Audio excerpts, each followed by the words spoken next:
Hello Badjao, hello tout le monde, bienvenue sur le podcast Clémy pour l'épisode 2, donc l'épisode 1, comme on a commencé l'épisode 1 en le nommant épisode 0.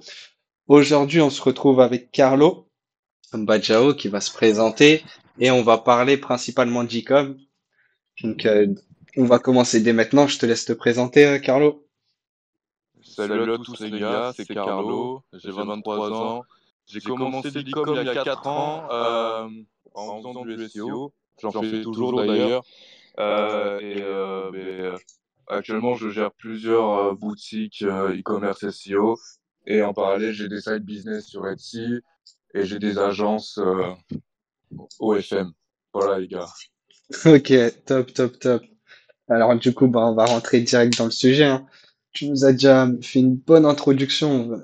Je pense que les auditeurs, ils vont savoir de quoi on va parler sur ce podcast. Du coup, on va commencer avec les questions récurrentes que je pose à chaque invité. Du coup, la première, quel est ton dernier achat indispensable? Que ça soit sur le web ou dans la vie de tous les jours, ou dis-nous tout. Mon dernier achat indispensable, c'est un sac pour voyager. Et sur le web, c'est l'abonnement premium sur Make, le plus haut abonnement pour faire des opérations, pour faire des workflows, tout ça. Et ça, c'est les deux indispensables, les deux achats qui ont changé, on va dire, mon business. Ok, donc du coup, ouais, tu t'es mis dans l'automatisation, on va en parler un peu, c'est cool. Du coup, ouais, toi, t'es parti sur Make au lieu de partir sur N8N ou sur Automa. Ok, ça sera un truc auquel je pense, on va pas mal discuter. Question suivante, du coup, quel est ton top 3 outils, ton top 3 ouais, actuellement, en termes d'outils? Euh, j'ai, j'ai pas d'outil particulier à part, on va dire, ouais, Excel. C'est simple. Excel, pour moi, c'est mon outil, c'est l'outil parfait pour les e-commerçants. Après, pour tout ce qui est management d'équipe, monday.com. Et ensuite, Make pour faire des workflows simples. Par exemple, pour récupérer les commandes, pour faire la compta rapidement, etc. etc. C'est des outils qui sont ultra importants. Et, euh, et voilà, tout Ok, simplement. Et sinon, ouais, si, non, j'ai un autre outil aussi que je peux rajouter pour les gens qui aimeraient avoir des bons designs sur leur e-commerce et qui ont la flemme de payer des licences Photoshop, Photopea. C'est un indispensable pour avoir Photoshop gratuit. Voilà, c'est des choses simples, c'est des outils. Il n'y a pas tellement d'outils qui vont marcher, qui vont faire step up un e-commerce. C'est juste comment tu utilises les outils simples. Voilà. ok, C'est mais en- étonnant que tu cites Monday, du coup. Donc ça veut dire que Hmm. t'es dans une optique de gestion de projet et tout, ok, c'est pas mal. Déjà, ça annonce du lourd. Ensuite, dernière déception sur le web. Dernière déception, c'est fin 2023, j'ai fait un excellent chiffre d'affaires. Et ce que j'ai voulu faire, c'est step up directement en recrutant des employés, en augmentant ma charge salariale. J'ai recruté un freelance sur Google Ads pour 500 euros par mois, pour pas très cher comme c'était un ami, tout ça. Et j'ai voulu step up à fond sur Google Ads un de mes shops. J'ai aussi investi sur un dev pour pouvoir améliorer le design. Ça, tout a traîné. Google Ads, ça n'a pas marché. Et j'ai perdu des dizaines de milliers d'euros dans le projet. Ok, C'est une de mes plus grosses déceptions dernièrement.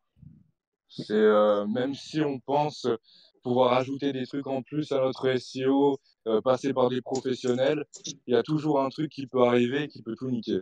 Et c'est aléatoire. ok, donc un dernier scroll à rater en gros, si je comprends bien. Ok. Et du coup, la dernière victoire. Euh, la dernière victoire, c'est que j'ai eu une énorme baisse de chiffre d'affaires, de business dernièrement, et je me suis mis à travailler comme un fou, à m'enfermer dans ma chambre, et j'ai multiplié par 3 mes revenus au bout de 2 mois. Et ça, c'est ma dernière victoire, c'est que je me suis prouvé que j'avais les ressources de me rattraper.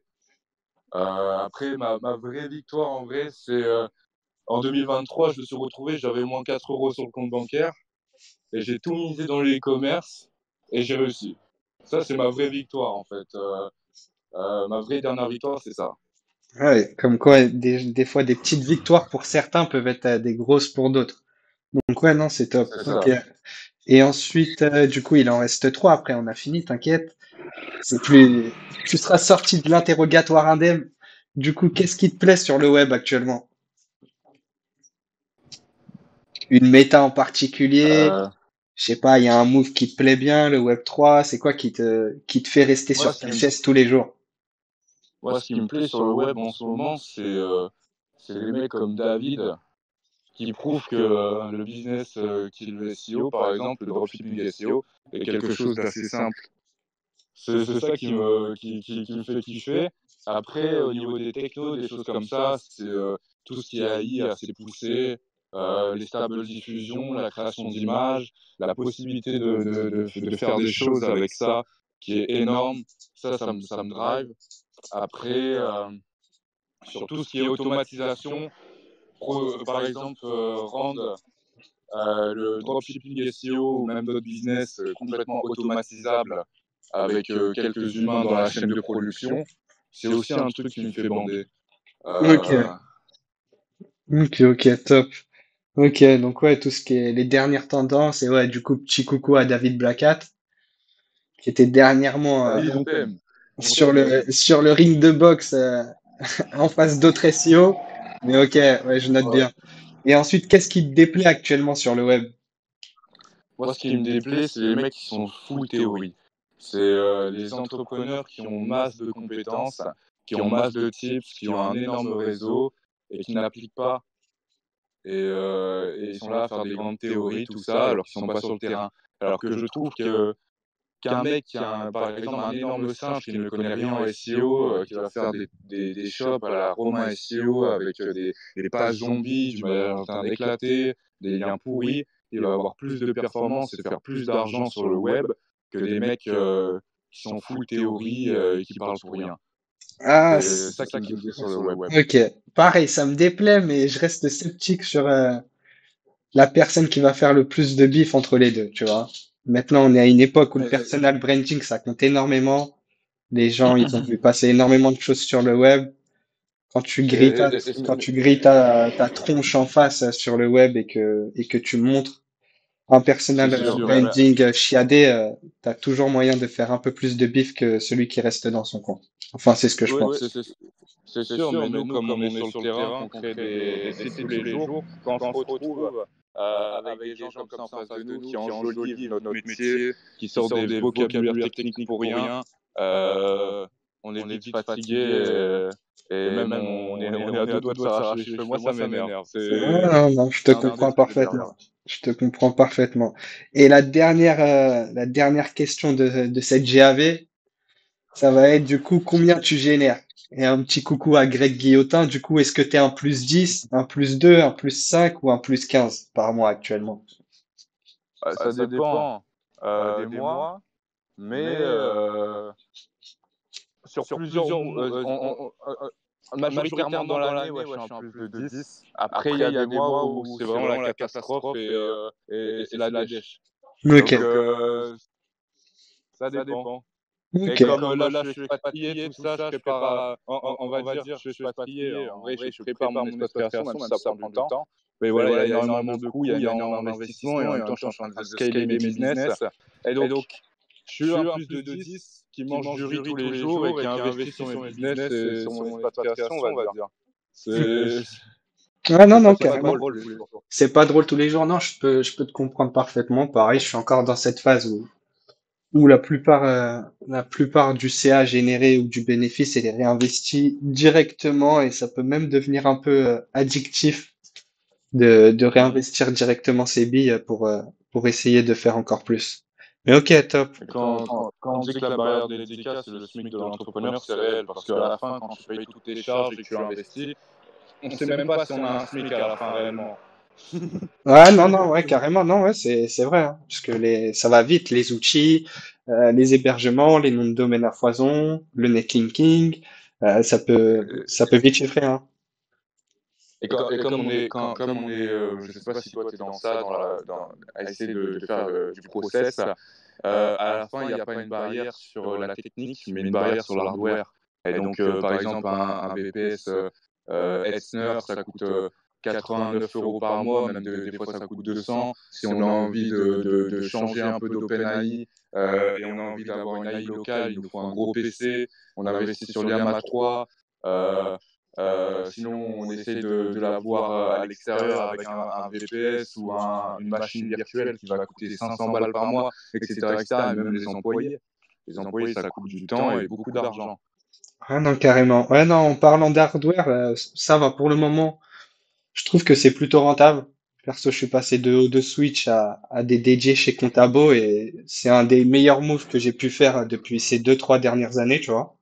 Mais ouais, non, c'est vrai que le hardware, et du coup, c'est intéressant, puisque du coup, tu vas nous parler d'IA local, puisque ça peut être un sujet intéressant.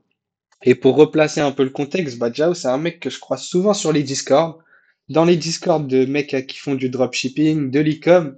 Et j'ai toujours tendance à le voir à faire un peu le troll, mais j'ai toujours su, au fond de moi-même, que le mec en avait sous le capot. Et du coup, bah là, on a terminé l'interrogatoire, on va rentrer directement dans ton cœur de métier, du coup, dans le e-commerce. Ça fait combien de temps que tu fais de l'e-com? On va dire ça fait 3 4 ans. Ok. Et du coup, là, Et tu tiens combien de boutiques actuellement? moi, là, actuellement, j'ai 17 boutiques Shopify Ok. et j'ai quelques boutiques WordPress, quelques blogs. Après, WordPress, je compte vraiment m'installer sur WordPress dans quelques temps là, Mhm. parce que je dépense trop d'argent dans le vide sur Shopify. Et ouais, voilà. Et Après, en j'ai deux termes, boutiques Etsy. ok. Et J'ai en, deux boutiques Etsy aussi. en termes, j'allais te dire en termes d'indexation, de performance, ouais, surtout de performance dans la Search Console, dans les résultats de recherche, t'observes pas un meilleur rendement sur Shopify? C'est ce que j'ai pu entendre à droite, à gauche. Personnellement, j'ai pas trop testé Shopify, sauf sur certains clients. Tout dépend. Il y a plein de facteurs. En fait, si tu t'arrêtes à un site WordPress qui est dégueulasse, avec aucun trust, avec un footer dégueulasse, il n'y a même pas de page de contact, il n'y a même pas en fait, les bases d'un e-commerce. Google, il va te crawl, il va se dire, mais c'est quoi cette merde? Le travail est fait à 50%. Et Shopify donne un peu plus de facilité. Après, j'ai eu des discussions avec des mecs comme Abdel Webseller qui disaient que Shopify performait plus parce au niveau du crawl de Google, Google va aller plus profondément dans les Shopify qu'un WordPress. Et, euh, et ouais, mais Shopify, c'est un CMS pour l'e-com. WordPress, WooCommerce, voilà, c'est varié, il y a beaucoup de choses. En plus, c'est pas quelque chose de super fiable. Et donc, Google a quand même plus l'habitude de voir des e-commerce sur Shopify. C'est aussi ça qui fait la différence sur la performance. Après, on peut voir des mecs qui sont quand même très forts dans l'e-commerce, comme Enzo Honoré et son collègue Tristan, là. Mais ces mecs-là, ils se sont jamais plaints de l'indexation sur WordPress parce qu'ils font leurs e-com jusqu'au bout. Euh, donc, il y a aussi une façon de travailler que les e-commerçants n'ont pas. Et il faudrait qu'ils s'adaptent à ça. Ouais, ouais, ok. Ouais, non, je suis plutôt d'accord là-dessus. Personnellement, je suis que sur du WooCommerce, par principe de coût. Je vois pas pourquoi payer un Shopify. Mais j'avais pu entendre et Mhm. pu voir aussi bah, sur les sites de clients que, en général, en termes d'indexation et de départ, le départ était plus facile sur un Shopify, question de footprint ou autre. Mais c'est vrai que ça reste relatif. Si le taf est bien fait sur un WooCommerce, il n'y a pas de raison que ça prenne pas. Là-dessus, je suis d'accord. Et pop, pop, Mhm. pop. Du coup, toi, comment tu procèdes? On va rentrer direct dans le concret, hein. Comment tu procèdes quand tu lances une boutique? C'est quoi ta petite recette que tu aimes bien mettre en place avant de lancer une boutique? Moi, ce qui est bizarre, c'est que sur les 17 boutiques Shopify que j'ai lancées, c'est que sur des sujets qui me passionnent, on va dire entre guillemets, qui me passionnent, des sujets que j'aime, que je connais. Et moi, avant de choisir une niche, je vais pas faire la méthode simple, comme tous les golemons sur Internet, d'aller sur Amazon, de prendre les mots-clés, de filtrer par keyword difficulty, le métrique le plus pété de SEMrush. Euh, je vais, euh, je vais directement rechercher sur les réseaux sociaux, je vais directement rechercher sur Google Trends, je vais directement faire des recherches et dès que j'ai trouvé la niche qu'il me faut, je vais me documenter, je vais regarder des vidéos euh, pour pouvoir connaître un peu mieux la niche. Mais sinon, maintenant, je crée des niches par pulsion, on va dire. Enfin, je crée des sites par pulsion. Je vais dans un mall, par exemple, je vais voir un produit qui m'intéresse, je vais lancer le soir même la niche. Ok. C'est, Ah non, mais c'est ça, hein, c'est important aussi de dire que sur le web, la théorie c'est bien, mais ce qui compte en vrai, c'est vrai un peu partout, c'est l'exécution en fin de compte. C'est l'exécution à quel moment elle est faite et comment elle est faite. c'est ça. Et là, j'ai parlé plutôt de la recherche de niche. Mais après, sinon, sur la création pure et dure, je pars toujours sur un tableau des mots-clés. SO, Arnaud et Natsu qui m'ont appris ça à l'époque. Euh, Donc, tableau des mots-clés classique. Et aussi, je fais une recherche mais au niveau de... comment expliquer? D'intention de recherche. Souvent, il y a des mots-clés qui ont la même intention de recherche. Et j'essaie de grouper les mots-clés par page Ok. sur mon tableau des mots-clés. J'organise ça comme ça. Et par la suite, j'envoie directement le tableau des mots-clés à une employée qui va mapper les produits. Ça, bientôt, c'est fini. J'ai commencé à faire une automatisation qui va pouvoir me mapper les produits automatiquement. Euh, par la suite, création de contenu simple. Pour moi, le contenu sur les fiches produits, c'est du contenu qu'on fait à la ZUB. Il n'y a pas besoin de se faire chier. Sur les pages qui apportent réellement du business, comme les cours traînes ou la homepage, c'est là où on va commencer à travailler avec un vrai travail de SEO. Bon, avec le temps, je relis plus mes contenus, mais je prends un peu plus de précautions quand je traite ces pages. Je fais un peu plus un travail propre, on va dire. Et c'est tout ce qui est partie branding, maillage interne, mise en place des produits. J'essaie de rapprocher sémantiquement les produits. Quand j'essaie de les mettre côte à côte par rapport à, à, à leur, comment dire. Imaginons, je vais prendre un exemple, Bob Algérie, je vais le mettre à côté d'un Bob Maroc, par exemple. Ok. Je vais essayer de faire des trucs comme ça. Et c'est ces parties-là qui vont prendre un peu plus de temps. Et c'est aussi au niveau du netlinking. Avant, je dépensais vraiment cher sur le netlinking. Bon, maintenant, on est sur un truc où c'est les métriques qui comptent le plus. Et on peut trouver des liens pour pas cher qui sont dans la thématique, avec des bonnes métriques. Et c'est ça qui me prend beaucoup de temps, c'est faire des bonnes campagnes de netlinking. Pas cher. Ok, ok, c'est intéressant. Et si je peux revenir sur le mapping de mots-clés, ça veut dire que tu fais un travail sur un tableau de mots-clés, tu définis tes différents mots-clés avec les différentes intentions de recherche. Ouais. Et après ça, c'est-à-dire tu fais comment ton mapping, c'est-à-dire tu regroupes par exemple certains mots qui vont ensemble, certains mots-clés pour définir que ces mots-clés seront attitrés à une fiche produit, c'est ça? Ouais, c'est ça. Ok, ok. Et du coup, comment tu fais ton arbitrage pour savoir que, par exemple, ces quatre mots-clés vont aller uniquement sur cette fiche produit et pas sur quatre fiches produits simultanées, différentes plutôt. Il y a des outils super cool comme 12 pages. Ok, 12 ouais, pages, c'est un un deux outil. pages. Ouais, c'est pas mal. Cet outil il coûte quand même un peu cher quand tu produis beaucoup. Après, sinon, il est facilement réplicable. Vraiment, il est facilement réplicable si on a du budget, un dev sur WhatsApp. C'est super simple à répliquer un outil comme ça. Et voilà, tout simplement, j'utilise cet outil. Après, je fais un arbitrage au niveau du volume. D'accord? Franchement, il y a des mots-clés où, quand c'est 10, 20 volumes sur les pages produits, je vais pas me faire chier à essayer de rechercher l'intention de recherche. Euh, c'est quand c'est des mots-clés avec beaucoup plus de volume où je commence à m'intéresser. Et sinon, ce que je fais aussi par rapport à d'autres commerçants, c'est que quand je publie un site, je publie pas en entier. Je vais garder toujours des silos à rajouter. Je vais garder toujours des pages produits à planifier. Les blogs, je vois souvent des gens qui lancent des e-commerce avec des blogs directement. Ça, c'est de la connerie. Même faire beaucoup trop de blogs sur un e-commerce, c'est de la bêtise. Ouais, il y a des choses comme ça à prendre en compte que les gens ne prennent pas en compte. Ok, ouais, il y a des patterns que t'évites. Ok, c'est intéressant.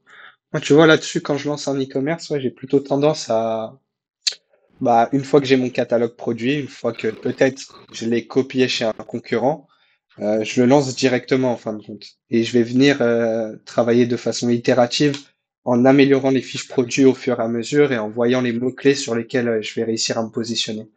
Et sur la partie blog, ouais, je suis assez d'accord que ouais, avoir un blog Et, prédominant sur un e-com, c'est pas forcément une bonne chose. et les gens, ils vont travailler par niche, par mots-clés, comme des SEO, mais ils travaillent pas par univers. Je vais prendre encore l'exemple du Bob. Il y a plein de mots-clés qui sont pas pris. Par exemple, bucket hat, c'est en anglais peut-être, mais c'est recherché en français. Et donc, il y a des possibilités de trouver des bons petits mots-clés à prendre, à rajouter après avoir créé l'e-commerce, après l'avoir indexé. Ou même, je vois beaucoup de gens qui ont peur d'utiliser des mots-clés comme Bob Gradure. Ok. Voilà. L'homme au Bob, Bob Gradure, c'est un mot-clé, c'est une page produit, tu rentres directement. Et même si vous pensez avoir des soucis au niveau justice, que Gradure a porté plainte contre vous, vous pouvez mettre la page produit et la mettre en rupture de stock. Ah non, non, carrément. C'est Ah non, je suis d'accord avec toi. C'est vrai qu'il y a des mots-clés comme ouais, des mots-clés, on va les appeler requêtes marques, même si c'est pas des requêtes marques, on va dire requêtes personnalité, ouais, qui peuvent être intéressants à prendre. Et petite question avant de continuer, du coup, tes 17 e-com, c'est principalement sur le marché français ou tu fais du marché international aussi? je travaille beaucoup sur l'international en ce moment. D'accord? Donc moi, ce que j'aime bien, je tiens vraiment à cœur de lancer en France tout d'abord, mais sinon je pousse avec du Shopify Market. Après, si vraiment il y a un projet avec énormément de potentiel au niveau business, je crée une boutique sur un marché, par exemple, allemand, je crée une boutique directement euh, et je lance, voilà. Ok. Et c'est quoi Shopify Market? Moi qui suis complètement étranger à Shopify, c'est quoi exactement? C'est comme Google Shopping, le plugin sur WordPress, c'est quoi exactement? Non, Shopify Market, c'est une possibilité d'ouvrir des sous-dossiers, des sous-domaines, des domaines, des reliés avec hreflang. Par Ok. exemple, tu es sur le marché français, ton hreflang c'est xdefo France. Ensuite, tu ouvres un market en Espagne, tu fais un subfolder ES-ES et tu peux directement traduire ta boutique et pouvoir toucher d'autres marchés grâce à cet outil qui Ok. est Et tu génial. peux faire ça sur deux domaines distincts ou c'est forcément du sous-domaine ou du sous-dossier? Tu peux faire ça sur deux domaines différents. Ok. Et même, c'est plutôt conseillé, même si un subfolder va être beaucoup plus performant au début. Un domaine différent, sur le long terme, s'il y a de la concurrence sur la SERP, il va vraiment faire la différence. Et même pour Exit, c'est beaucoup mieux. Si on a envie d'Exit, c'est beaucoup mieux. Ouais, non, c'est sûr. Ça monte les prix. Ouais, non, Ça c'est monte les sûr que prix de l'e-commerce. au moins tu fais deux reventes au lieu d'une. C'est sûr que là-dessus, ouais, je suis d'accord. Ouais. Ok. Et du coup, tu as déjà fait des reventes d'e-commerce? Tu t'en achètes ou principalement non, tu comptes uniquement sur tes compétences et tu préfères lancer toi-même un e-com? Dernièrement, j'étais beaucoup sur la recherche d'achat d'e-commerce. Euh, Même on en a discuté avec mon collaborateur Hmm. sur un de tes e-commerce. Ouais. Mais moi personnellement, je ne revends pas mes e-com, mais je vais commencer à me tâter à les revendre parce que voilà, il y a souvent des projets qui, qui, qui sont poussiéreux. On n'essaie même pas de faire de mise à jour. Ils méritent d'avoir un bon webmaster qui s'occupe de ces projets et je préfère les lâcher à des gens compétents que m'éterniser et les garder pour rien. Il y a des projets comme ça. Sur mes premiers e-com et tout. Donc Ok. je me tâte à revendre un peu d'e-com. Ouais, ouais, bah après tu trouveras par exemple sur Dotmarket, tu pourras faire un dossier ou autre, ou même via les différents Discord français, il y a de quoi faire. Ok. Ouais. Et du coup, c'est quoi tes difficultés que tu as rencontrées au départ et les difficultés que tu rencontres maintenant? J'ai pu comprendre que tu avais des difficultés pour Skoll, pour être constant dans le temps en termes de revenus. Mais c'est quoi les difficultés, les premières que tu as rencontrées au départ et que peut-être les débutants vont Au, rencontrer? au départ, en fait, j'ai pas eu de difficulté parce que en fait, je sortais déjà d'un autre business. J'avais quand même pas mal de budget et j'ai pu directement acheter du bon lien, à m'entourer de personnes assez compétentes dans l'e-com. J'avais cette facilité aussi à réseauter. Donc en vrai, au début, j'ai pas eu énormément de difficultés. C'est souvent j'ai une difficulté à scale. C'est ça mon gros problème, à scale et à me professionnaliser, à m'organiser. C'est mes plus grandes difficultés, même à manager en fait des équipes. C'est les trucs où j'ai vraiment du mal à pouvoir à pouvoir m'améliorer. Mais au début, j'ai vraiment pas eu de difficultés. Moi, de base, j'étais dans le monde de l'affiliation dating Ok. et l'affiliation porn. Et donc, en vrai de vrai, être un SEO et même être dans le business généralement, faut être un peu une fouine et faut pouvoir s'adapter à tout. Et ça a plu à beaucoup de profils, et même des gens de ton entourage, par exemple Natsu, Hmm. ma façon en fait de penser, et j'ai pu directement avoir un réseau très facilement et pouvoir créer des e-commerce et faire de l'argent très rapidement. Donc j'ai pas eu de soucis sur ça. Ok, ok, c'est intéressant du coup. Ok, ok. Et tes observations globales sur le marché actuel de l'e-com, tu trouves qu'en France, c'est devenu de plus en plus compliqué?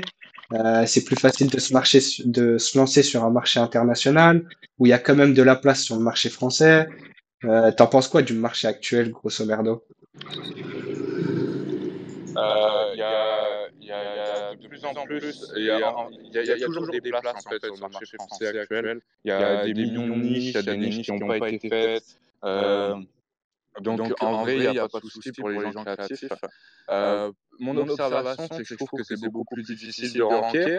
L'observation aussi que je peux voir, c'est que Google laisse beaucoup de place à des sites non SEO qui ont une exposition sur les réseaux sociaux. Ça, je pense que tu as pu le voir. Ouais, ouais, ouais. Euh, les changements de SERP, il y a beaucoup de changements de SERP. La dernière update nous a fait du mal. Je ne sais pas si vous avez la même, mais sur des sites qui sont complètement faits avec de l'AI, il y a de la baisse de mots-clés à plus de 20 à 30%.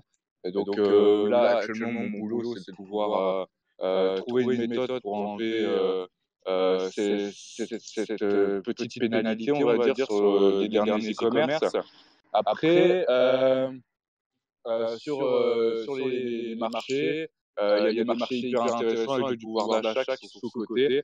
Par exemple, la Pologne est un marché complètement sous-coté.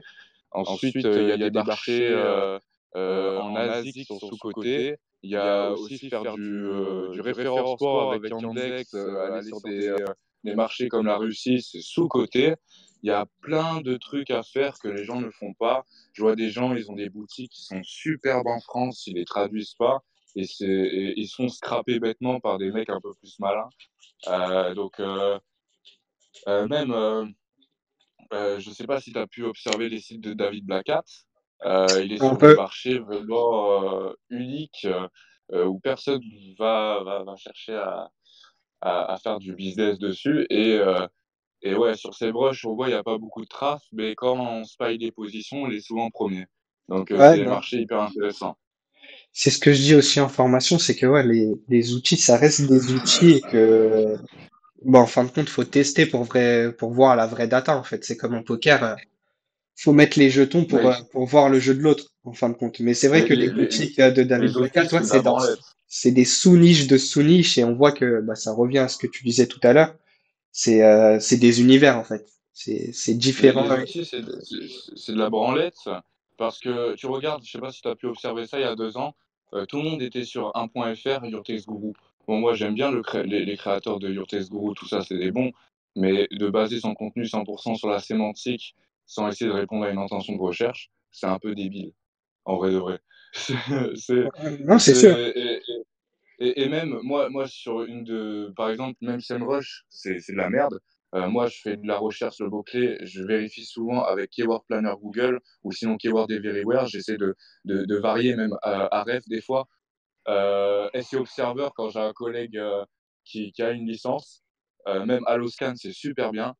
Parce que SEMrush n'a pas toutes les datas. Par exemple, une des niches qui me rapporte le plus d'argent quand je me suis lancé, sur le mot-clé principal, il y avait, euh, il y avait 400 de volume.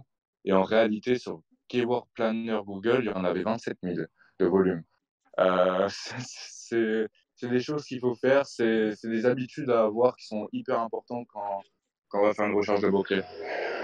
Ok, ouais, non, non, là-dessus, je te rejoins, pareil, ouais, je suis sur des niches aussi où les outils ressortent pas énormément de volume, mais quand on voit dans le réel, ouais, il y a du volume en vrai. Mais je te rejoins sur ce que tu as abordé tout à l'heure, ouais. Je pense qu'il y a une distinction à faire entre les univers et les niches, en fait. Et que ça peut aider Ouais, grandement de faire une distinction là-dessus, puisque un univers peut contenir plusieurs niches en soi, quand c'est on ça. regarde bien. Et C'est ça. Faut pas s'arrêter au résultat de ces mots. Il faut être un peu plus créatif. Il faut avoir des couilles, en fait. Et il y a beaucoup de gens, ils n'ont pas de couilles. Ils font pas de tests. Ils sont là, ils s'arrêtent à des vidéos qu'ils ont regardées sur YouTube ou une formation qu'ils ont eue sur Mega en ligne sur un Discord. C'est assez triste parce qu'il y a beaucoup de business qui ont énormément de potentiel, mais ils sont pas exploités à 100%. Je te rejoins. Et globalement, on va parler un peu de netlinking du coup, et même plus globalement de lancement. Maintenant, quand tu lances une boutique, ça te revient à combien à peu près en termes de sous? Il y a quelque chose que j'ai pas abordé, Vas-y. qui est aussi important dans ma stratégie, c'est que moi, je lance souvent avec du ads directement. Donc il y a un coût 20 à 30 euros de budget journalier. Ou sinon, des fois, c'est des petites campagnes à 5 balles pour récupérer de la data. Ouais, c'est un coût. Et sinon, au niveau netlinking, dans les premiers 2 mois, je n'investis pas énormément dans le netlinking. J'essaye d'éviter. J'essaie d'observer d'abord les résultats de la niche, enfin du site, sans rien. Au niveau de la prise de mots-clés, au niveau de la prise de position, et c'est là où je commence à directement faire des moves où j'investis du lien. Donc il y a des boutiques qui étaient vraiment avec énormément de potentiel à l'époque, où j'ai investi les yeux fermés des 1200 balles, 1500 euros dans le netlinking qui n'ont pas marché finalement. Donc maintenant, j'essaie de toujours savoir, au bout de quelques mois, si ça commence à ranker, s'il y a du potentiel. Ok, ouais, tu essayes d'avoir un peu de flair et de voir déjà un peu le potentiel et ce que tu peux avoir en termes de position et en termes de trafic, sans vraiment mettre la patate, je dirais, en fin de compte, en restant le plus C'est naturel ça, possible et après, en fonction de comment ça réagit, en fait, tu te fais ta propre sandbox, toi-même, en fin de compte, si je comprends bien. c'est ça, Ok, non, non, mais c'est c'est ça. intéressant. Et en termes de netlinking, quand tu t'y mets, quand tu vois que ça vaut le coup, c'est quoi les indicateurs justement qui te disent que bah, tu as besoin de netlinking? C'est la concurrence, ceux qui sont en face de toi et qui ont des meilleures positions, ils sont un meilleur netlinking. C'est quoi qui te fait mettre la main à la poche?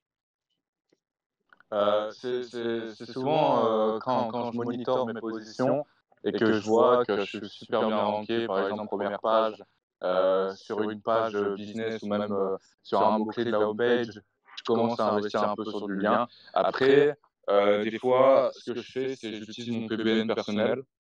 Ok. Euh, Comme ça, il n'y a pas de coût. Mais ouais, c'est quand il y a une bonne progression. Par exemple, en un mois, le site il prend 300 mots-clés directs. Euh, quand il commence à avoir pas mal de clics sur la Search Console, c'est là où je commence à envoyer de la patate. Après, j'ai aussi eu une observation dernièrement pour ceux qui créent énormément de boutiques. Je ne sais pas si vous, ça le fait, mais quand vous lancez un site, souvent on oublie le moteur de paiement.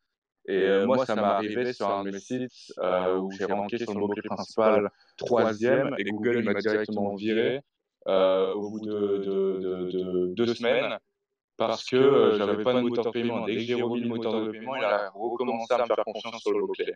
Donc le moteur de paiement, c'est très important. Euh, c'est quand même assez important parce que Google va crawler jusqu'au add to cart. Et sur un Shopify, quand tu n'as pas de moteur de paiement, ça dit qu'il n'y a pas de checkout. C'est Ok. Ah ouais, c'est flagrant. Et du coup, en termes de moteur de paiement, tu utilises quoi? Moi, personnellement, quand je lance un e-com, moi, c'est un peu le premier réflexe que je fais, c'est de mettre le WooPayment et d'avoir un petit compte Stripe chaud et toujours d'avoir un compte Stripe de repli. C'est toujours important, je trouve. Mais du coup, tu utilises quoi comme PSP, comme prestataire de paiement? Bon, les gars, comme je fais du no-ship, le PSP, je le reçois en crypto, enfin tout l'argent. Non, en vrai, moi, je suis vraiment dans le classique. J'utilise beaucoup Shopify Payment, Ok. mais j'utilise aussi Stripe et je trouve que Stripe, au niveau de la conversion, c'est quand même meilleur. En vrai Ouais. de vrai.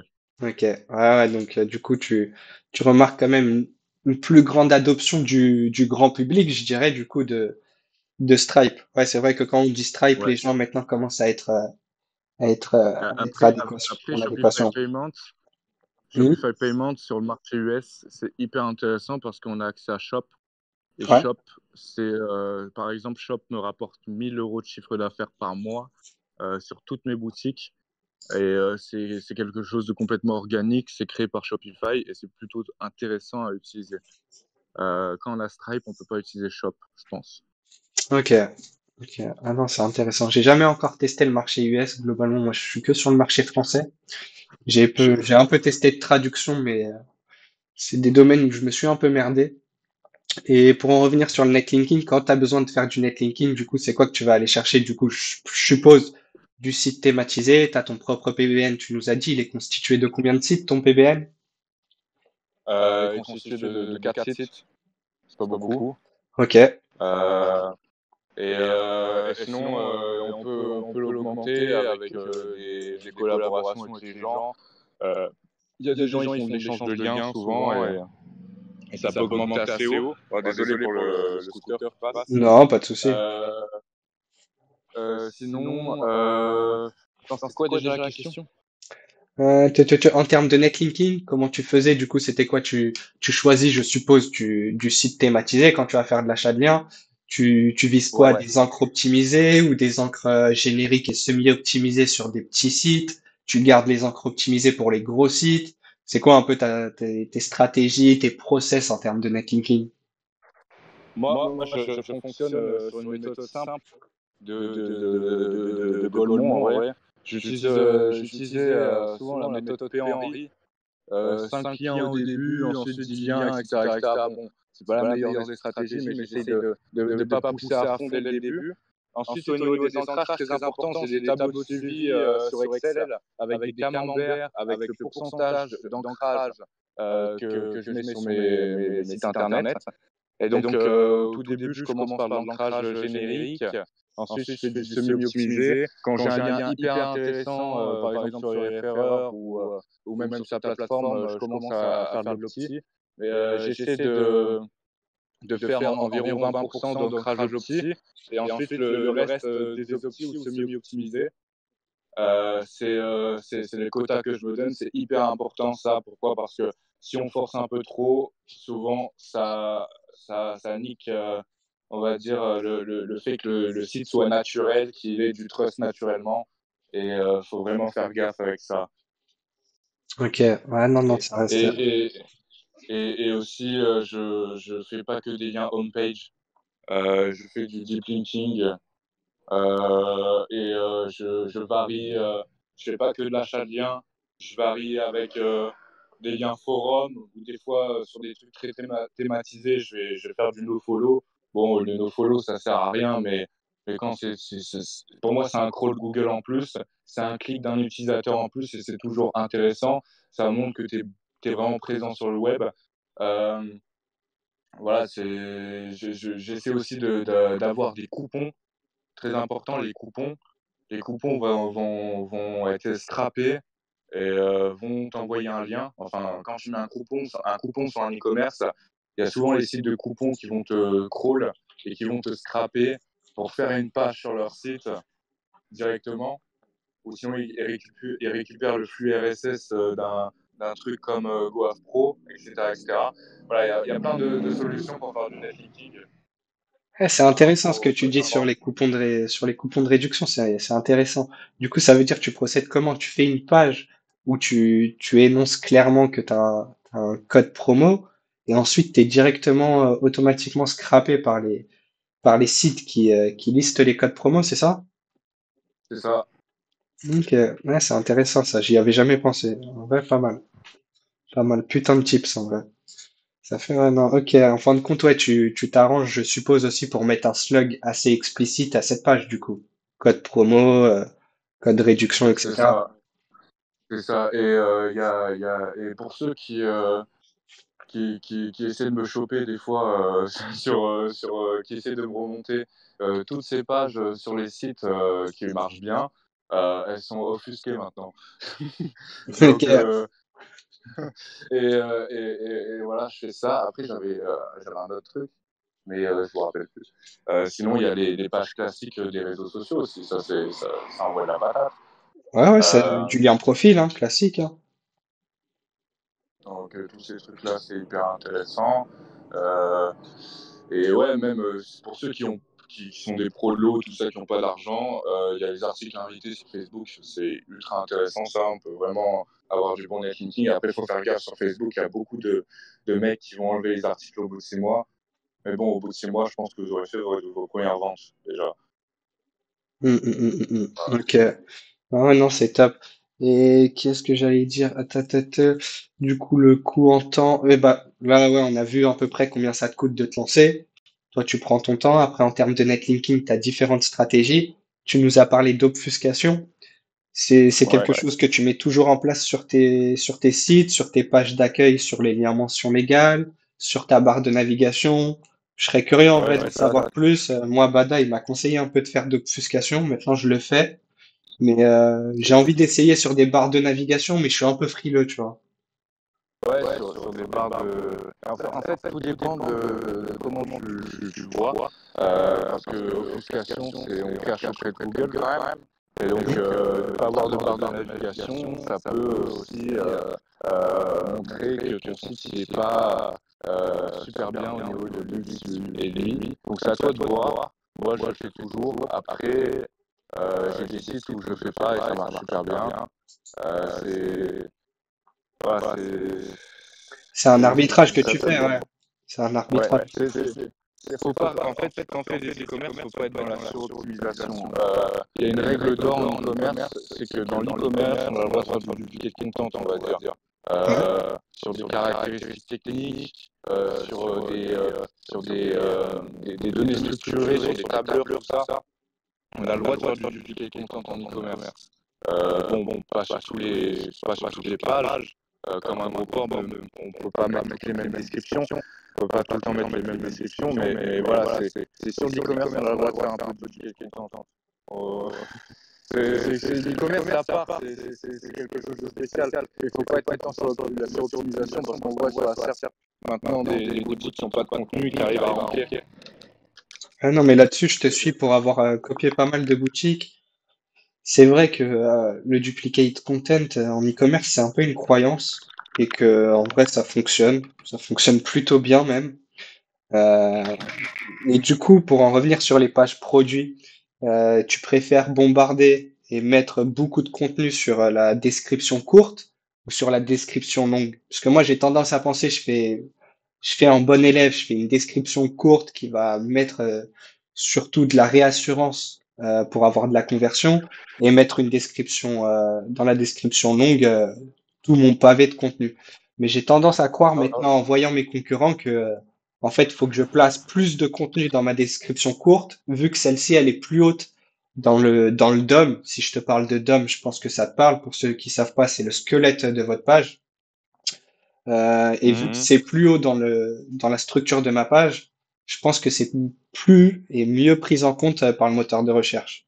Je sais pas ce que tu en Ouais, penses je pense là-dessus. que moi, je pense que tu as raison sur ça, mais je pense aussi que c'est de la branlette intellectuelle. Ok. Parce que c'est mieux de sacrifier cette description courte pour faire des bullet points qui augmentent la conversion, avec des vrais points clés qui vont donner envie aux clients d'acheter. Et au niveau design et totalement UI, c'est beaucoup plus intéressant d'avoir des bullet points, je trouve. Euh, si tu regardes cette pratique, c'est quasiment fait dans tous les e-commerce qui font de la conversion, c'est mettre des 3 points clés pour acheter ce produit. Voilà, Ok, ouais, ouais, ouais, ok. Donc ouais, ouais. On en revient à tout ce qui est contraire au SEO, on oublie de penser à l'utilisateur. Donc ouais, utilisateur first. c'est Et en ça. termes de branding, tu t'y prends comment? C'est quoi? T'as un graphiste qui est attitré avec qui tu bosses tes bannières que tu vas mettre souvent à jour selon la saisonnalité des offres promo, par exemple. Tu procèdes comment en termes de branding? T'as une méthode? Tu respectes, tu fais un SWOT avant, tu cibles tes personas, tu fais comment? Euh, moi, comme je t'ai dit, je documente beaucoup. Je fais beaucoup de veille concurrentielle avant de lancer une boutique. Et en même temps, j'ai l'avantage ensuite de maîtriser tous les outils graphistes parce qu'à l'époque, j'étais un GFX gratuit sur YouTube et j'étais youtubeur aussi. Et donc, au niveau du design, ça va, je me démerde plutôt bien. Mais juste après, quand j'ai envie de scaler, ce que je fais, c'est directement, je vais voir avec un dev et je vais modifier le thème en fonction des données en fait que j'ai. Et donc, je peux spy le client avec un Lucky Orange, par exemple, ou sinon, je peux voir aussi les datas de Google Analytics pour voir le taux de rebond, le taux de conversion par page, et je peux rajouter des blocs pour pouvoir augmenter le taux de conversion par rapport à ça. Et donc, c'est des trucs comme ça. Après, il faut vraiment, j'essaie quand j'ai envie de scale un projet, j'essaie de vraiment donner une identité graphique euh, euh, unique à mon site internet. Et je passe pas par un graphiste. Je fais ça moi-même. Ok, tu gères ta propre DA, avec ta propre direction artistique. Et du coup, C'est maintenant, ça. vous pourrez troller d'une meilleure façon Carlo Bajao sur Discord en le vannant sur son passé de YouTuber. Maintenant, ça c'est dit. Et du coup, en termes de stratégie de visibilité, vu que maintenant, dans l'e-com, tu as différentes marketplaces, déjà, est-ce que tu vends sur les marketplaces comme Cdiscount, Mano Mano, Amazon, ou bien tu utilises uniquement les marketplaces en mode Google Shopping, Facebook Ads? Tu procèdes comment là-dessus? Moi, j'utilise Google Shopping. J'ai commencé récemment à faire du retargeting sur Facebook Ads. Euh, et sinon, ouais, je suis vraiment dans le classique. Après, j'ai commencé à me former beaucoup sur Merchant Center avec les CSS, tout ça. Et les CSS, c'est les applications pour envoyer le flux produit sur Merchant Center. Et donc, sur certains CSS comme Simprosys, le plus connu, on a la possibilité d'envoyer le flux produit sur Pinterest et sur Microsoft Bing Ads. Et Microsoft Bing Ads, ils ont un free listing et c'est hyper intéressant. Ça crée du clic. C'est comme aussi quand on indexe un des sites sur Google, qu'on envoie le sitemap, tout ça sur la Search Console, d'envoyer sur Webmaster Bing Tool. C'est aussi intéressant pour avoir du clic. Et ça montre à Google qu'on n'est pas fou de Google. Ok. Voilà, voilà. Et pour ceux qui connaissent pas, dont moi, t'écris comment ce système qui va pousser du coup tes flux produits sur un Merchant Center, mais pas que? Ça s'appelle comment si tu peux nous Euh, les player? c'est SYMPROSYS. Au début, c'est un I à la place de Y. Ouais, ouais. C'est Ok. Simprosys. C'est disponible sur WooCommerce, c'est super. Et quand il y a des bans sur Merchant Center, vous pouvez utiliser un CSS qui s'appelle Free CSS. C'est le CSS de Pierre Colmy. Et il débanne à chaque fois quasiment les flux produits. Pour ceux qui ont des problèmes avec ça, c'est super. Après, il y a plein d'autres méthodes beaucoup plus poussées pour des bans. Mais ça, c'est la méthode un peu débile. Et sinon, sur tout ce qui est marketplace, euh, j'ai j'ai fait des tests sur, par exemple, Facebook Marketplace à une époque. J'ai créé un outil pour pouvoir l'automatiser. Enfin, non, j'ai pas créé un outil pour pouvoir l'automatiser. Je suis bête. Non, j'étais dans une équipe où on a payé un dev pour pouvoir créer cet outil. Donc, c'est complètement patch, ça marche plus. Et sinon, vous pouvez voir, pour ceux qui observent un peu en e-commerce, le Bon Coin maintenant, ils sont sur Google Shopping. Et donc, il y a un truc intéressant à faire aussi avec le Bon Coin. c'est à vous de voir. Ouais, non, c'est très intéressant ce que tu nous dis là. C'est des trucs qu'on n'entend pas partout. Et pour avoir moi-même subi un ban Merchant Center, je, je suspecte un de mes concurrents.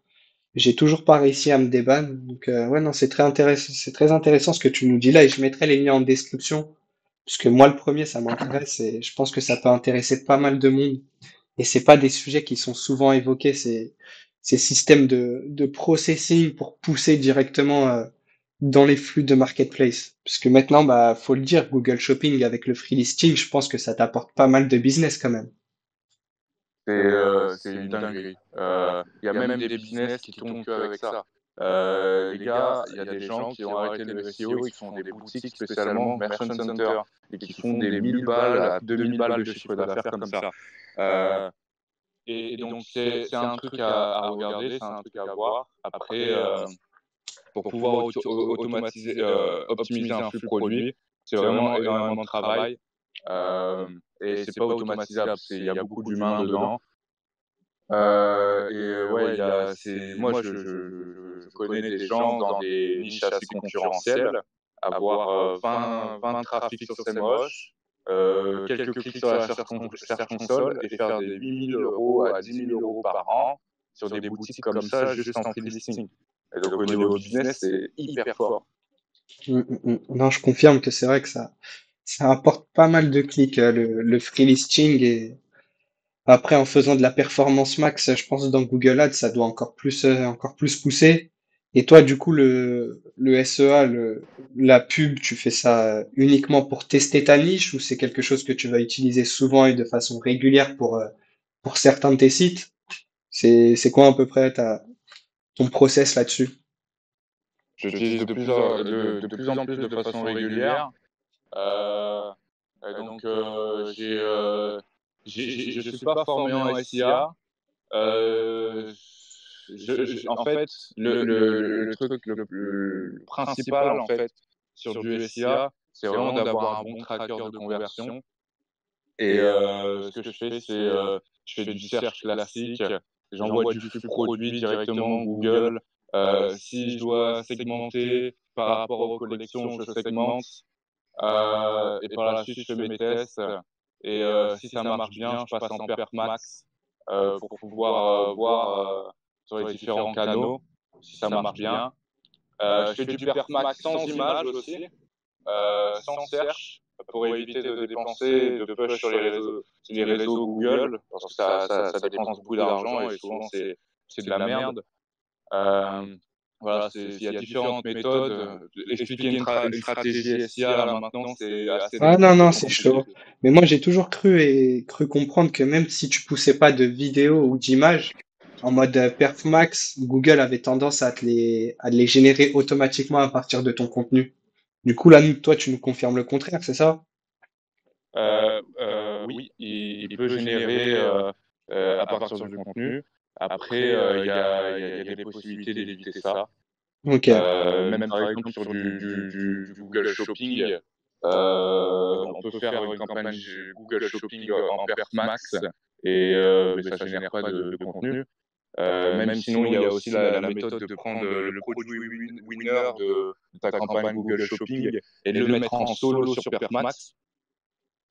Ça aussi, c'est hyper intéressant. Voilà, il y a des choses à faire. Google Ads, c'est compliqué. Moi, je vois souvent les SEO dire putain, mais si ça marche en SEO, ça doit marcher en Google Ads. Non, non, frère.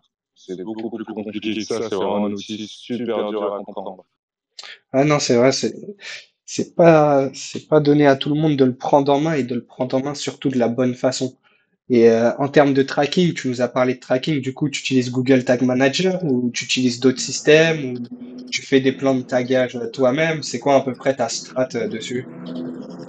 Moi, Google le tracking, je paye un mec pour le faire à ma place. Ok. Donc, c'est de l'argent dépensé pour rien, je sais, parce que c'est assez simple à faire. Mais vraiment, j'ai la flemme de le faire. Et donc, je passe par un mec qui fait du Google Tag Manager. Google Tag Manager est beaucoup plus précis que la balise Google simple. Ouais, parce que c'est par rapport à un événement. Au niveau des insights sur Google Ads, c'est beaucoup plus précis. ok. Ah non, c'est intéressant. Et en termes de produits, puisque je pense les gens, ils se posent la question, pas de panique, hein, fais pas de crise cardiaque, je vais pas te demander tes niches, mais t'es plus sur des boutiques monoproduits ou sur vraiment des univers qui vont avoir, je sais pas, un catalogue de 100, 150 produits, 200 produits, ou t'as un mix des deux? C'est quoi à peu près? Moi, comme dit, je suis sur un peu l'émotion. Quand je vais dans un mall, je vois un produit, je le fais. Donc des fois, c'est des petits catalogues produits entre 30 et 40. Mais Ok. souvent, ce que je lance, le plus souvent, 80% du temps, c'est des gros univers.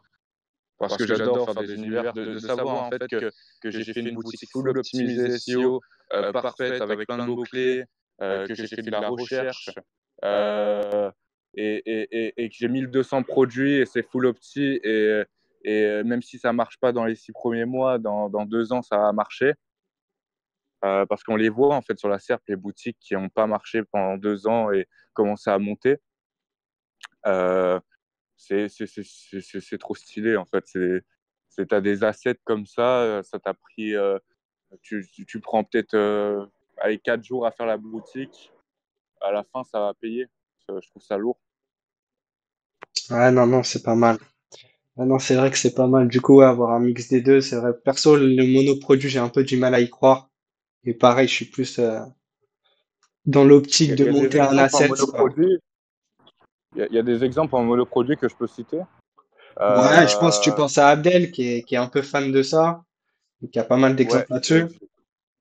je vais pas lâcher la niche d'Abdel. J'ai des niches d'Abdel. Je vais pas lui lâcher ses niches quand Là, on même. lui passe le Mais coucou. un mec que je connais pas, il est quand même dans le monde du SEO. On pouvait le voir sur les forums Black Hat à l'époque. Il y avait un forum Black Hat à l'époque assez connu en France. Et c'est Mon Épluche Légumes. Mon Épluche Légumes, c'est une des preuves que faire du SEO en monoproduit est possible. Je sais Ok. pas comment il est son site actuellement. Je sais pas s'il marche bien, mais il rankait super bien. Et donc, c'est une des preuves que le SEO en monoproduit existe et est possible. Euh, Là, je pense qu'il a diversifié son catalogue, mais à l'époque, c'était que un épluche légumes qui vendait. Ouais, non, non, ça existe toujours, le MD, mon épluche légumes. Et du coup, c'est intéressant, on va parler un peu des noms de domaine. Tu préfères du nom de domaine brandé ou du nom de domaine EMD avec le mot-clé dedans pour mieux ranker plus facilement sur Bing et sur les autres moteurs de recherche? Mais avant de te laisser la parole, c'est vrai que mon épluche légumes, ouais, il est toujours dispo. Il est toujours premier dans Google et c'est toujours un monoproduit. C'est toujours un monoproduit.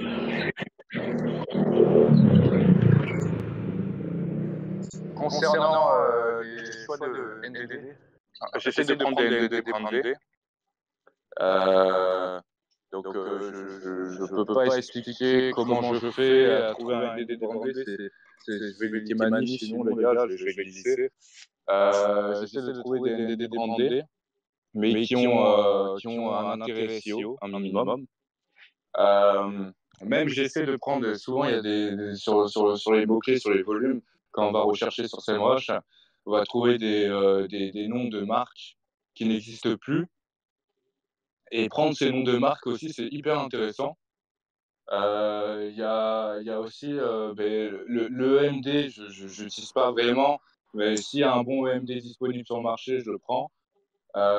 Sinon, j'ai pu observer dernièrement sur la SERP que les NDD avec comment on appelle ça déjà?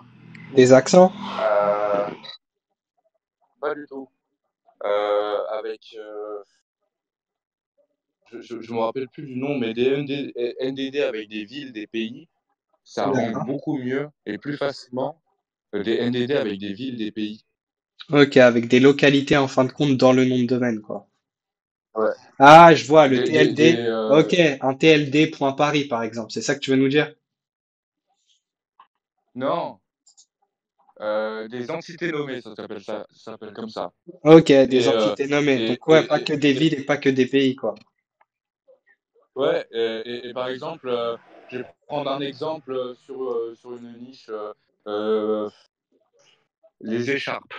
Si Ok. on crée un e-commerce maintenant écharpe France ou écharpe Paris, je pense, et au vu de ce que j'ai vu sur la SERP, ça aura quand même beaucoup plus de résultats et de trust qu'un MDD classique en EMD, ma boutique écharpe, par exemple.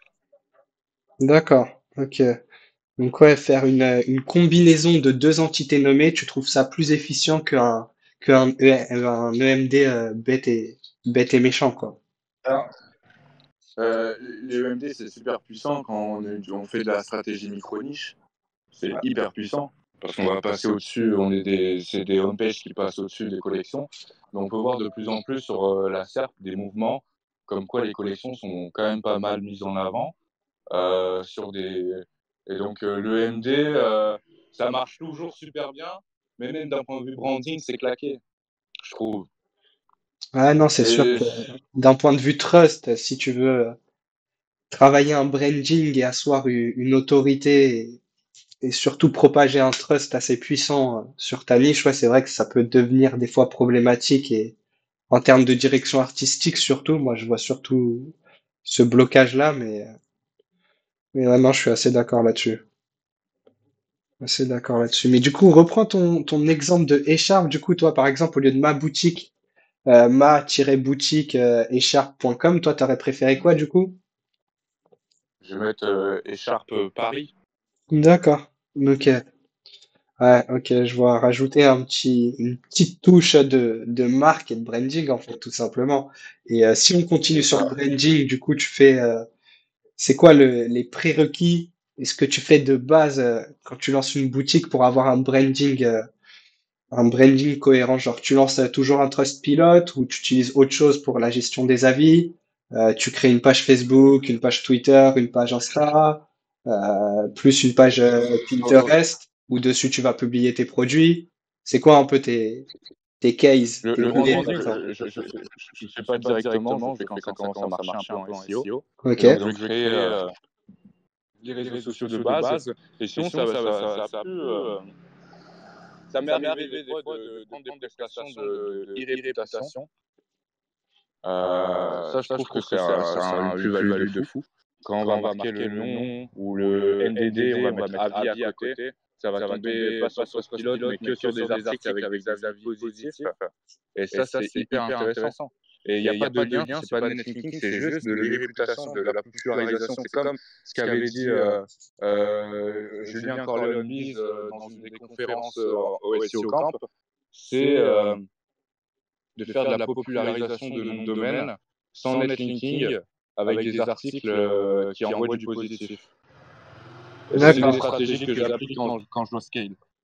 Ok. Ah, c'est intéressant ça. Donc, du coup, tu vas essayer, ouais, faire des réputations en jouant sur les autosuggests. C'est vrai qu'on voit souvent que quand on a une boutique qui fonctionne, bah, en général, on débloque toujours le avis, espace, nom de domaine, et après, on tombe soit sur le Trustpilot ou soit sur autre chose.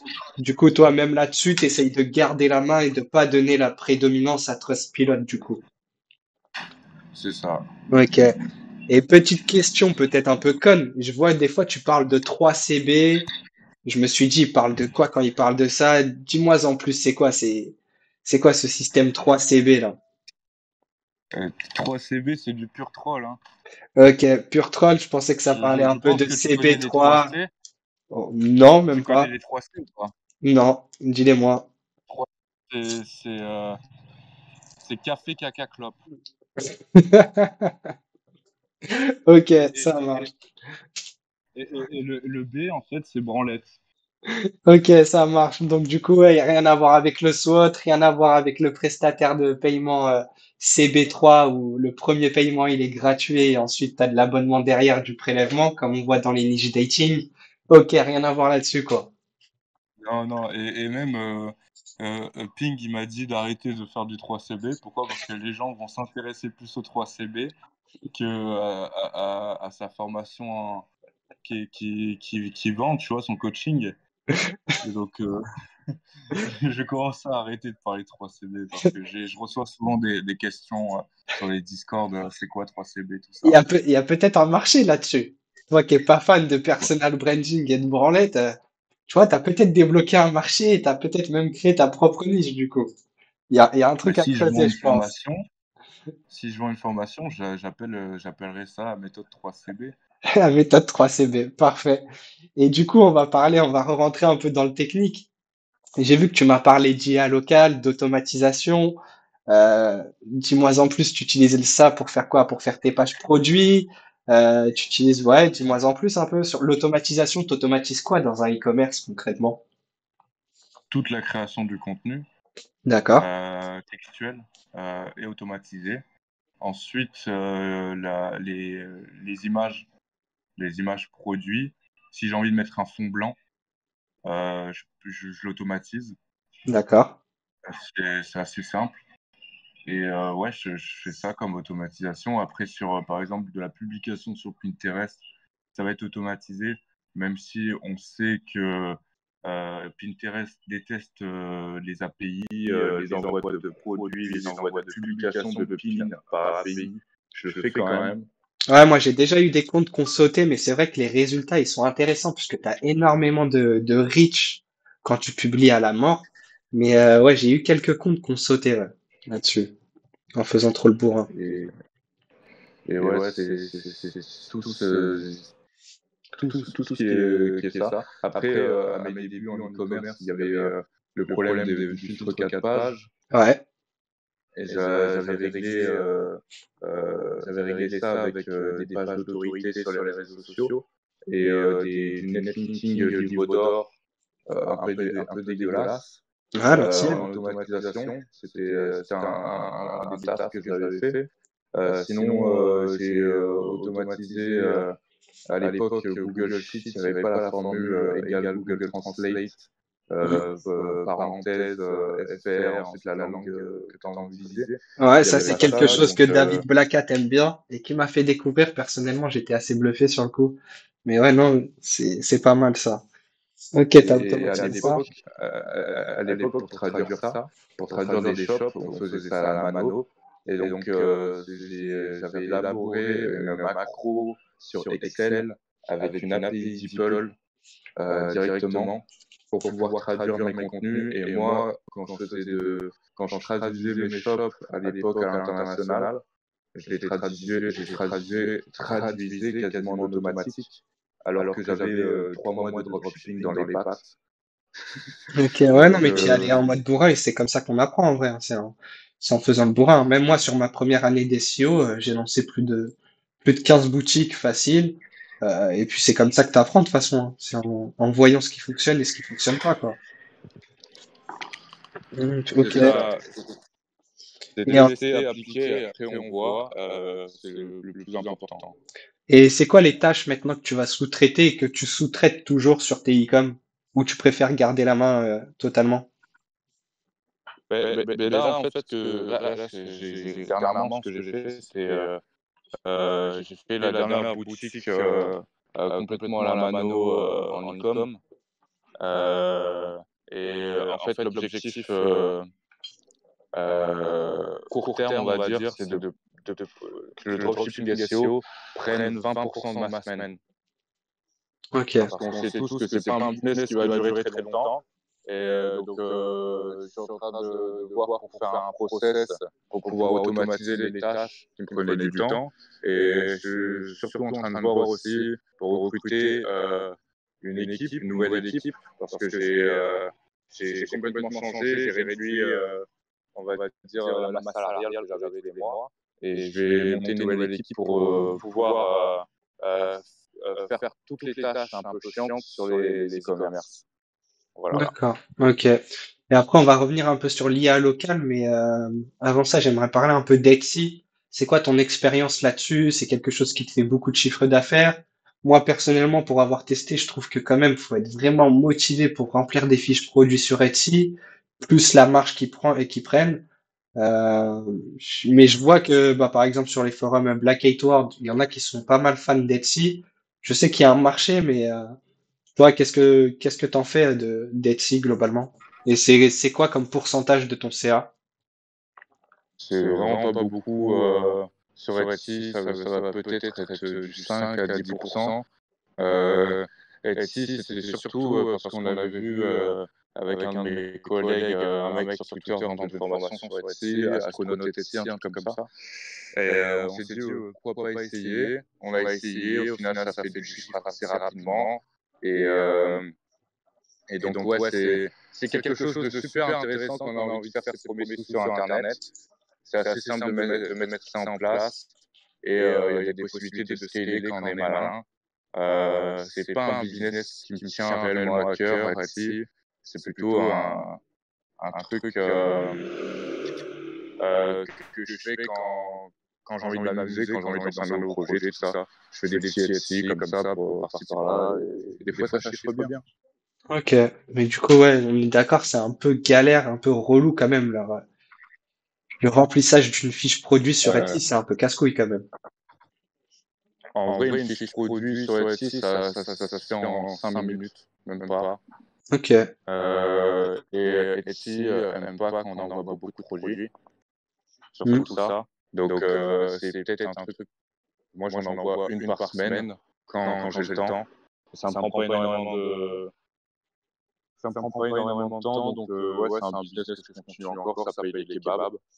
Donc voilà. Ouais, non, non, t'as raison, c'est top. Et en termes d'IA local, du coup, tu fais tourner quoi, du coup, en local? Du Llama 3? Tu utilises un Kingface? Là, c'est un peu la Moi, partie j'ai pas technique pour ceux qui sont techniques.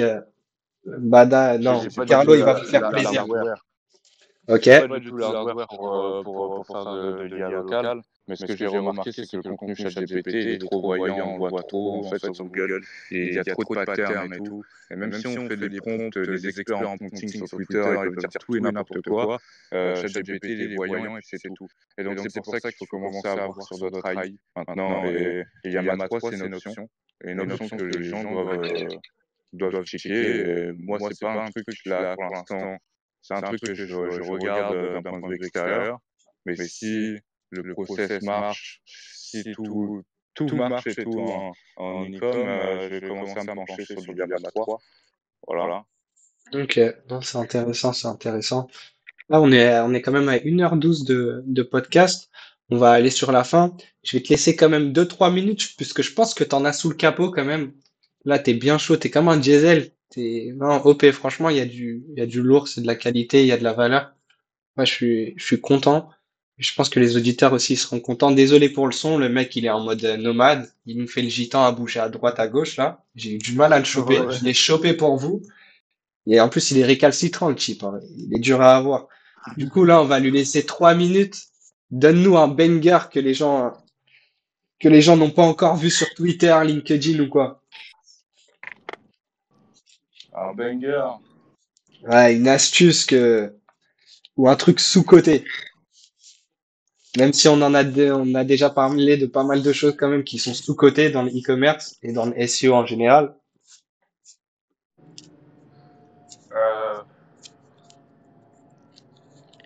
Euh, pour Peu importe, SEO, netlinking, e-com, fais-toi plaisir. Un petit tips des fois qui mange pas de pain, mais qui fait du bien.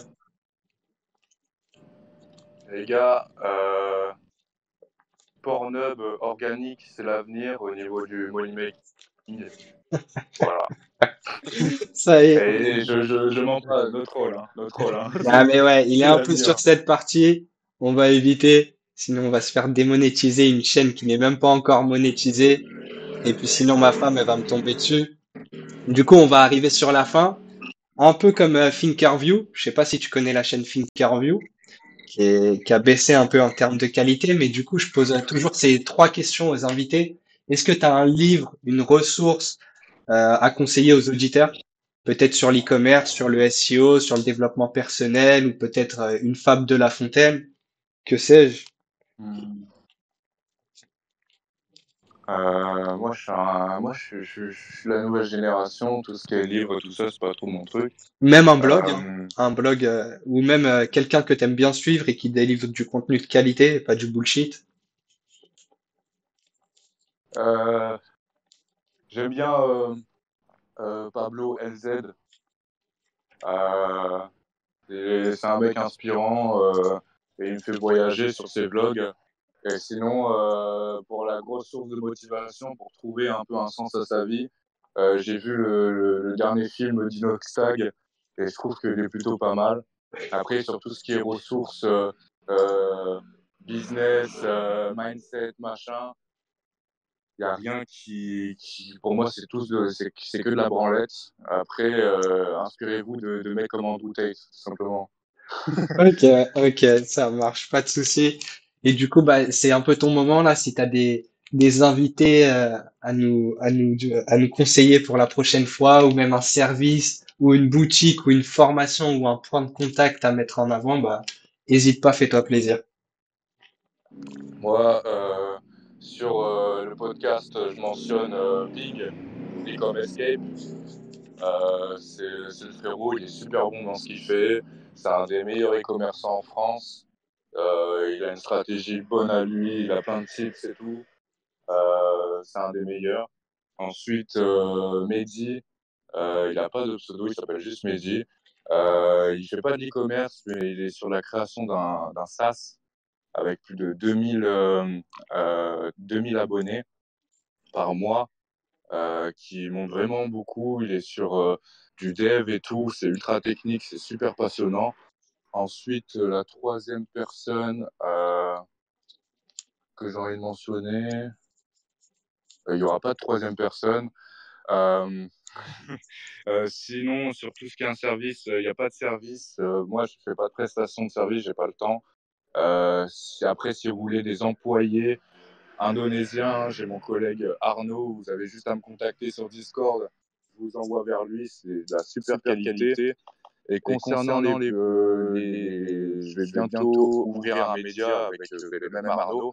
On va créer le tandem et ça va être un espèce de podcast, mais pas trop business. Ça va parler quand même business, mais plutôt lifestyle, plutôt d'histoires d'entrepreneurs qui sont pas tellement successful, mais qui ont des histoires vraiment incroyables pour un peu parler de leur parcours, leurs anecdotes, tout ça. Et ça va être plutôt un podcast chill.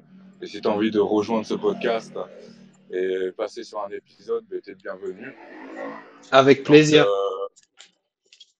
c'est ça. Et le tandem, ça va être un podcast, mais en même temps, ça va être aussi un blog avec toutes nos anecdotes. On va essayer de faire un modèle comme rouleau compresseur. On va faire des anecdotes chaque jour. Donc, ça va être un petit truc comme ça sympa, un journal de bord, on va dire. On va partager nos trucs et tout, et ça va être un peu dans le trash. Ok, Et voilà. ok, non, top, top, top. Et je confirme la formation de ping pour quelqu'un qui veut commencer l'e-commerce et même quelqu'un qui veut faire du e-commerce et s'améliorer en e-commerce.